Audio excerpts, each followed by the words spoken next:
Os pequenos erros que geram grandes processos. Nós temos 5 armadilhas para a gente poder evitar que você, médico, cirurgião dentista, caia. O objetivo desse vídeo é alertar vocês, profissionais da área de saúde, sobre os erros que apresentam, aparentemente inofensivos e rotineiros. Eles representam a maior vulnerabilidade jurídica. E esse vídeo ele vai o quê? Além de uma simples lista de erros. A gente vai aprofundar um pouco sobre o cenário realista que mostra como uma mentalidade de isso não vai acontecer comigo pode ser catastrófica. E o objetivo, pessoal, é criar uma consciência preventiva e entregar protocolos claros para transformar pontos cegos em fortalezas de defesa. Então imagina a seguinte cena, tá? Você, cirurgião competente, bem dedicado, com 10 anos de carreira, e aí certo dia você atende um paciente que realiza um procedimento padrão, que é corriqueiro para você. E aí ocorre esse procedimento sem nenhum tipo de intercorrência. A recuperação ela é boa e o paciente recebe alta e agradece. 2 anos se passam. E aí uma manhã de quinta-feira chuvosa como essa que estou gravando, um oficial de justiça chega no seu consultório com uma citação. E aí aquele paciente, que você achou que estava tudo certo, te processa em milhares de reais. Porque ele alega que a causa foi negligência. E aí o seu coração vai disparar. E aí você vai pensar, poxa, é impossível ele pensar assim. Aí você vai começar a refletir. Mas eu fiz de tudo, certo? Eu me lembro desse caso. E aí você vai até os seus arquivos, puxa os prontuários, e você abre, e aí o pânico se instala. As anotações são curtas, as anotações são vagas, e aí você começa a fazer uma verificação de que o escrito está pura e simplesmente assim, paciente evoluiu bem, procedimento realizado sem intercorrência. Detalhes são cruciais para exame físico. A gente precisa de que? Orientação de alta, a conversa que vocês tiveram, que você conversou com a família, e pura e simplesmente você não tem nada anotado. E aí o que você vai fazer? Porque você não pode se basear na sua memória. Então, meu querido, você não pode se basear apenas na sua memória. Eu já falei em outros vídeos que quanto mais informação você colocar no seu prontuário, no seu contrato de prestação de serviço, nos seus relatórios internos, no termo de consentimento livre esclarecido, melhor é para a sua defesa. Essa história, infelizmente, não é ficção. Ela acontece todos os dias nos tribunais no Brasil. Grandes processos, eles destroem carreiras, eles destroem reputação e raramente nascem de erros médicos. Apenas de reclamações dizendo sobre negligência, imprudência, imperícia, sem comprovações adequadas. E esses pequenos detalhes, eles nascem no deslize do médico, que deixou de fazer o seu trabalho operacional, administrativo. Esses detalhes ignorados, às vezes, numa correria do plantão, ou daqueles que têm uma orientação dada de uma forma ali no corredor, que nunca foi anotado. Hoje, nós vamos falar justamente sobre esses erros óbvios. Vamos falar das armadilhas silenciosas, dos hábitos rotineiros que você, como um bom médico, deve estar praticando. Deve ser praticado agora, sem saber que está construindo uma armadilha.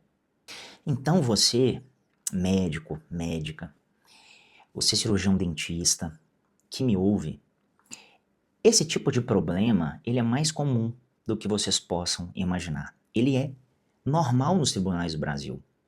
Erros que não foram ligeiramente tratados de forma adequada nas documentações. Então, como eu já falei em vídeos anteriores, a forma de se escrever um termo de consentimento, de como apresentar, um contrato de prestação de serviço bem elaborado, o seu prontuário escrito de uma forma adequada, pode ser com o método Crono, que seja, inclusive, esse é um método, né, criado por mim. Se você não sabe do que se refere, volte em alguns vídeos e verifique. Isso tudo para te proteger. Então, hoje nós não vamos falar de erros óbvios, vamos falar de armadilhas silenciosas, dos hábitos que você pode estar, né, praticando agora mesmo, sem saber que está construindo uma armadilha para o seu futuro. Eu vou te mostrar esses 5 erros que têm o maior potencial de gerar processos gigantescos e como blindar sua prática contra cada um deles. Então vamos lá, né? O efeito borboleta da responsabilidade médica. O que é isso?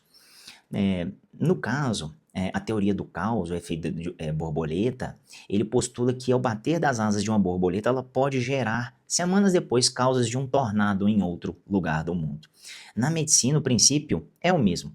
Uma pequena falha hoje, uma assinatura esquecida, uma anotação vaga, uma mensagem de WhatsApp sem registro pode ser transformada em um furacão judicial daqui 3, 4, 5 anos, tá? Por que isso acontece? Especialmente com médicos muitas vezes competentes, que já estão acostumados de fazer o seu serviço, já estão acostumados de fazer o seu dia a dia ali, só que nunca passaram por problemas como estes. E não é por falta de conhecimento técnico, é por falta de excesso de confiança. Porque na rotina, o excesso de confiança, ele é um viés cognitivo muito perigoso. Por quê? É o viés do otimismo. Eu sou cuidadoso, meus pacientes gostam de mim, isso nunca vai acontecer comigo, enfim. A rotina, ela pode te fazer automatizar os seus processos. E essa automação, às vezes, o detalhe ali, eles se pendem, né? Porque o problema é que muitas vezes o advogado de acusação, eles são exatamente detalhistas, eles pegam cada detalhe para servir como prova com uma suposta negligência. Então, a gente não precisa, né, provar que não errou, né? Muitas vezes basta provar que você não tem como documentar que acertou. Então vamos, né, dissecar aqui alguns pontos, né, desse efeito borboleta. Então vamos lá. Das 5 armadilhas, a primeira é o prontuário minimalista. Aquele que você está na correria, às vezes no plantão de emergência, 2 horas da manhã você atende o paciente de forma, né, que você já está acostumado, você vê que ele está ali com problemas, né, abdominais, você, né, faz a consulta, você evolui o prontuário e você, né, exausto, escreve só assim, paciente com dor abdominal, medicado em observação e parte para o próximo atendimento. O que acontece? Isso é muito, né, problemático, porque você está deixando de fazer um atendimento de forma adequada, explicativa, textualmente.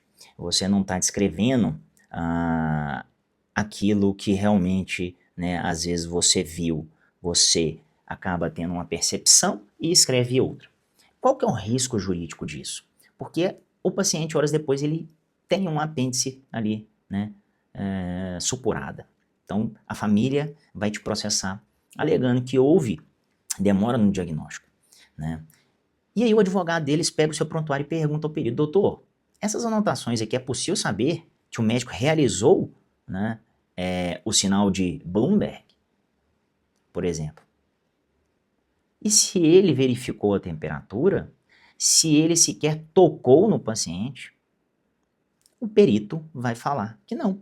Então as suas anotações minimalistas, elas vão trazer um problema muito grande para você. Agora, se você anotar de forma adequada, você vai ganhar tempo. E aí você vai ter a principal evidência, que não foi negligente. Essa ausência de registro, ela muitas vezes é interpretada como uma ausência de cuidado. Então você precisa fazer o protocolo, você precisa fazer uma blindagem, né, adequada. E tem um método, né, que é o SOAP, que eu gosto de dizer, que é subjetivo, objetivo, avaliação e plano. como é que funcionaria, né? Como é que seria isso? Então, seja descritivo. Em vez de dor abdominal, você vai escrever dor periumbilical às 6 horas, tipo de cólica, intensidade, né? Você vai colocar náusea sem febre, em vez de apenas exame normal. Você tem que descrever abdômen plano, flácido, se está doloroso, se você, né, apalpou, se tem uma profunda ali, enfim, uma profunda enfide com um DB duvidoso, por exemplo. Tá? Você precisa registrar um raciocínio, você tem que anotar as suas hipóteses. Então, apêndice aguda, gastroenterite, porque isso vai começar a mostrar para o juiz que você é um profissional que pensa e investiga. E a regra de ouro aqui, pessoal, é escrever o prontuário pensando como um advogado de acusação, que vai ler daqui a 5 anos. Ele te defenderia ou te incriminaria? Vamos ao segundo ponto, o consentimento burocrático. Então, você vai lá, deixa que a sua secretária entregue o termo de consentimento livre esclarecido para o seu paciente na recepção, né, junto com todas as fichas. E aí ele assina sem ler enquanto ele vai preenchendo os seus dados de convênio. Você entra na sala e diz, está tudo certo, assinou lá, ótimo, vamos começar. Qual que é o risco jurídico disso? O procedimento, ele tem, né, se ele tiver uma intercorrência, uma cicatriz, às vezes ali, enfim, uma reação adversa, o paciente vai te processar ligando, falha no dever de informar. Porque ele vai dizer ao juiz que ninguém nunca explicou aquilo e que poderia acontecer. Porque você assinou somente um papel que me deram na recepção. E aí o juiz pode entender que, embora o termo tivesse assinado, né, o termo de consentimento, ele não foi de fato esclarecido. E a assinatura vira um mero formalismo sem valor de defesa. Tá? Então, o que você pode fazer de protocolo de blindagem nesse caso? O TSLE, ele é um ato médico, então você precisa conversar sobre todos os riscos e benefícios que são suas, né? Não só, né, para dar sua equipe. Você precisa reservar um tempo de consulta para o seu paciente, tá? Você vai precisar explicar os principais riscos. Você tem que dizer, né, para o seu paciente, né, que pode haver benefício X, Y, Z, né, que você vai ter, às vezes ali, o mais comum dos problemas é o A, B e C. E aí, né, você vai explicar que alguns são raros. Enfim, você vai ter que explanar de forma bem clara e mais abrangente possível. A gente vai precisar verificar a compreensão do paciente. A gente tem que pedir para ele se explicar, né, com as próprias palavras. E aí, deu tudo certo lá? Estou sendo claro com as observações? O que você entendeu, né, sobre os riscos, sobre os tratamentos? E pede ele para poder explicar ali, né? Explica para mim, né? Se você tem alguma dúvida, você tem algo que te incomode, e você tem que registrar isso em prontuário. Você tem que realizar toda essa explicação verbal sobre esse procedimento, né? Que pode ocorrer dos riscos A, B e C, X, Y, enfim. Porque você falando só os benefícios, né, o paciente vai demonstrar compreensão, vai fazer algumas perguntas que consentiu assinar e boa. Né? Então, a gente tem que ser mais detalhista possível. E não deixe de ser pela mera burocracia e o tempo, porque isso é o seu maior, tá, triunfo dentro da medicina, porque vai ser a sua pólice de seguro, tá bom? Qual é o terceiro ponto? Né? Muitas vezes comunicação no WhatsApp. Então, muitas vezes, a gente tem algumas comunicações que a gente faz para com o nosso paciente, e aí ele pode, né, virar um problema muito grande. Então, vamos para o seguinte cenário. O paciente te manda uma foto de uma ferida cirúrgica pelo WhatsApp às 10 da noite, perguntando se está tudo bem. E aí você, querendo ser solícito, responde, parece normal, continue com o curativo. Qual que é o risco jurídico? Porque a ferida pode infeccionar gravemente, ele pode, no processo, anexar esse print da conversa. O advogado dele argumenta que você fez um diagnóstico, né, de um exame adequado ali pela ferramenta e que suas orientações foram tranquilizadoras. E aí você, né, procura, né, ajuda quanto a isso, porque você diz, poxa, mas a minha intenção foi das melhores, né? Foi de transformar uma resposta mais imediata para o meu paciente. Só que é aí que você se engana. A sua boa intenção, ela se transformou em uma prova de imprudência. Além do que, você não tem como anexar a conversa ao prontuário oficial. E aí você pode perder o quê? O registro da internação. Não faça, tá? Não faça esse tipo, né, de atuação. Né? Consultas em WhatsApps, né, é uma fria, porque a ferramenta ela serve para agendamentos e dúvidas administrativas, não para atos médicos. Então você tem que criar uma resposta padrão, a qual eu posso deixar aqui para você. Você tem que ter um telefone profissional, certo? Não use o seu pessoal, porque isso vai te ajudar a estabelecer limites, né? Limites claros de horários, disponibilidade. E se você puder evitar, né, o que você precisa? Dar a orientação de um telefone de emergência. Você precisa documentar isso imediatamente no seu prontuário. Contato telefônico do paciente às X horas, relatando queixa, orientada a sua orientação e a procura de atendimento presencial, blá, blá, blá, blá, blá. Tá bom? O quarto ponto é a alta apressada. Muitas vezes a gente tem um cenário da seguinte forma: final de um dia longo, você precisa dar alta para um paciente, aí você entrega a receita, orienta nas pressas e diz que está tudo ok. Você pede para seguir as orientações e qualquer coisa você ligar para o médico. E beleza, tchau. Você não pergunta se ele entendeu, quem vai cuidar dele em casa, se ele tem condições para comprar os remédios.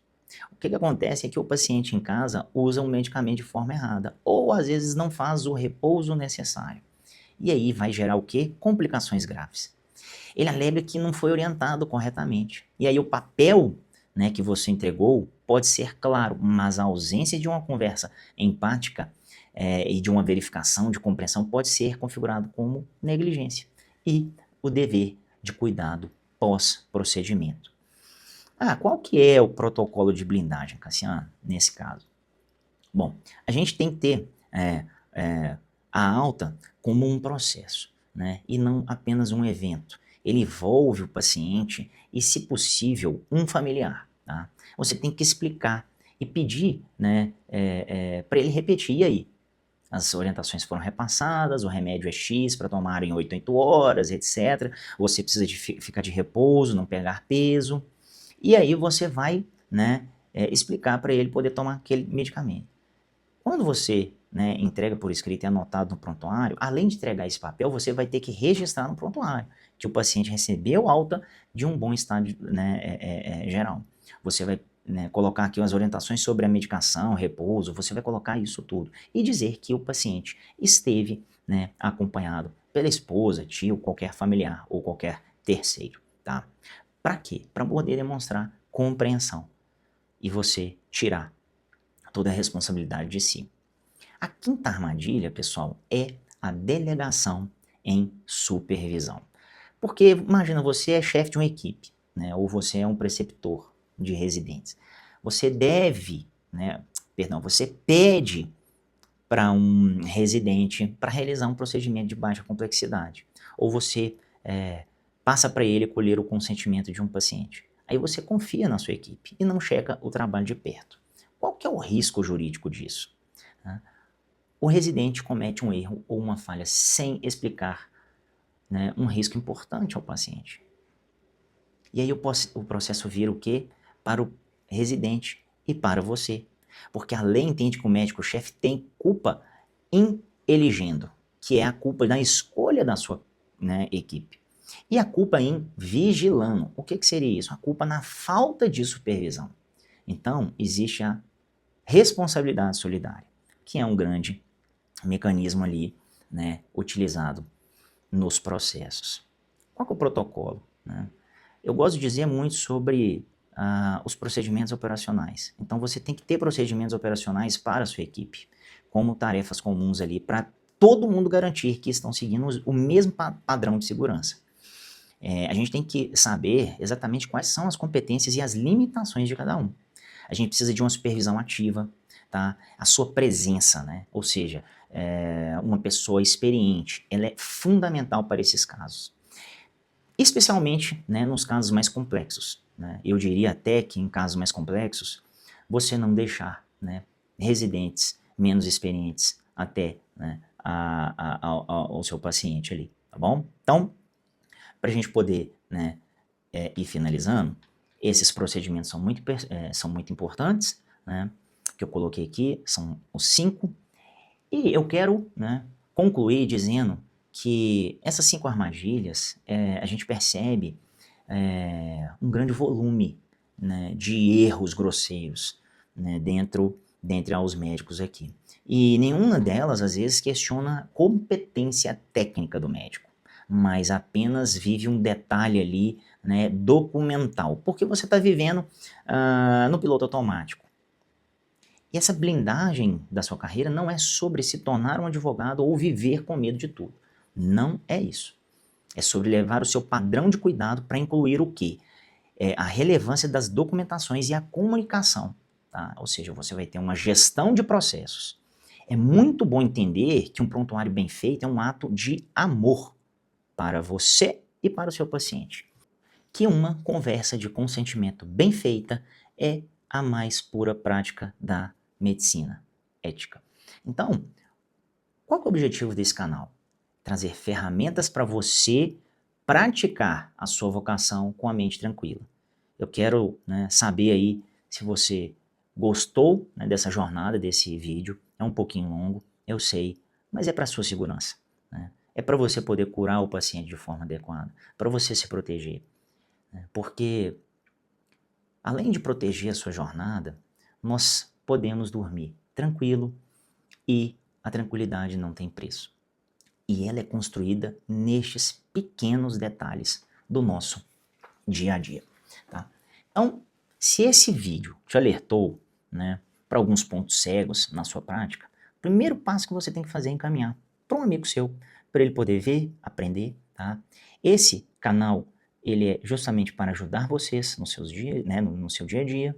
Não se inscreva de se inscrever no canal, de dar o seu gostei, e de colocar aqui, né, alguma pergunta, né, enfim, que eu possa às vezes trazer de ajuda, né? Quem sabe eu posso, né, ou você pode compartilhar algum comentário aqui, onde a nossa comunidade pode responder, enfim, a gente pode talvez gravar um vídeo sobre, né, a sua dúvida, tá? Meu Instagram é Cassiano Oliveira Oficial, né? Quem quiser me seguir lá, né, terei o maior prazer de colocar mais informações, artigos, enfim. Lá tem bastante conteúdo para quem gosta dessa área e quer melhorar no seu dia a dia. Um grande abraço, até o próximo vídeo. Que Deus te abençoe.